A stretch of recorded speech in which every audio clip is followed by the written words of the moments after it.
नमस्कार, आप देख रहे हैं लक्ष्मण नगर जंक्शन न्यूज और मैं हूं आपके साथ मानवी ठाकुर। प्रयागराज के सिविल लाइंस इलाके में बीती रात पत्रकार एलएन सिंह की चाकू से गोदकर निर्मम हत्या कर दी गई। हत्या के बाद आरोपी मौके से फरार हो गए। हालांकि पुलिस ने पत्रकार हत्याकांड में शामिल एक आरोपी विशाल को घटना के 2 घंटे बाद ही मुठभेड़ में गिरफ्तार कर लिया।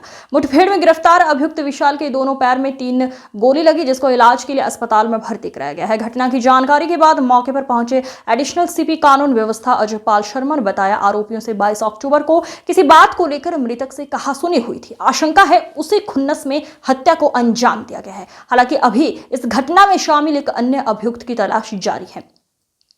साथ ही 2 संदिग्धों को हिरासत में लेकर पूछताछ की जा रही है। एडिशनल सीपी कानून व्यवस्था अजयपाल शर्मा ने बताया कि शुरुआती पूछताछ में पता चला है कि आरोपी ने 22 अक्टूबर को मृतक से विवाद के बाद मछली बाजार से चाकू लाया, जिससे पत्रकार की निर्मम हत्या कारित की। अजयपाल शर्मा ने साफ किया है कि आरोपियों को बख्शा नहीं जाएगा। मृतक परिवार को हर संभव जरूरी मदद भी की जाएगी।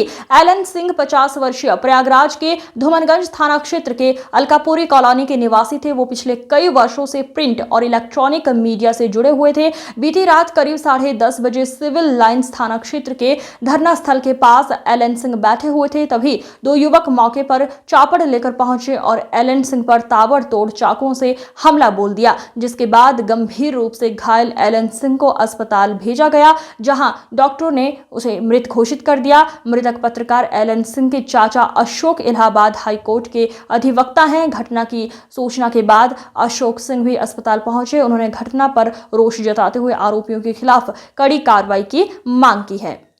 विटनेसेस थे या आसपास लोग मौजूद थे, उनसे बातचीत की गई और तमाम जो सर्कमस्टेंसेस थे उसकी जानकारी की गई। तो ये ज्ञात हुआ कि आरोपी विशाल के द्वारा ये घटना कारित की गई अपने कुछ सहयोगी के साथ में। फिलहाल जो मुख्य आरोपी था विशाल, उसके द्वारा खुलदाबाद क्षेत्र से मछली बाज़ार से ये चाकू खरीदा गया था, जिससे उसके द्वारा मृतक पर धारदार हथियार से उसी चाकू से हमला किया गया था। और फिलहाल दबिश में जो विशाल है आरोपी, उसके पुलिस मुठभेड़ में उसको अरेस्ट किया गया है और मुठभेड़ में उसके 3 गोलियां लगी हैं उसके दोनों पैरों में और फिलहाल उसको हॉस्पिटल में एडमिट करवाया गया है। और आगे जो साक्ष्य हैं एकत्रित कर विधिक कार्यवाही की जाएगी, मजिस्ट्रेट के सामने पेश कर आगे रिमांड लिया जाएगा। इसमें अभी तक जो है एक जो मुख्य आरोपी है विशाल की शामिल होने की बात सामने आई है।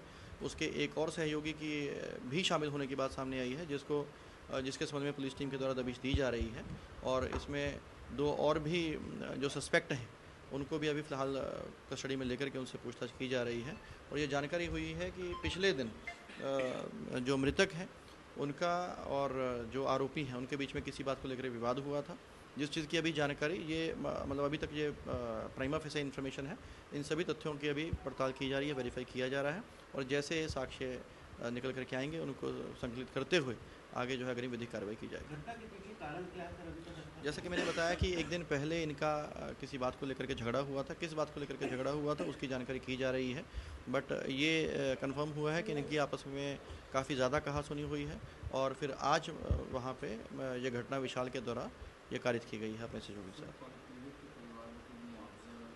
जी, वो जो भी हमारा जो विधिक कार्रवाई है उसको पूरी तरह अमल में लाया जाएगा। हमारा डेफिनेटली ये दुर्भाग्यपूर्ण घटना है।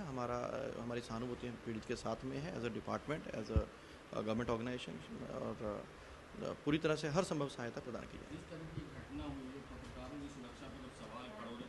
देखिए, पूरी तरह से दिन रात पुलिस विभाग के द्वारा दिन रात एक करके यहाँ इंश्योर किया जा रहा है।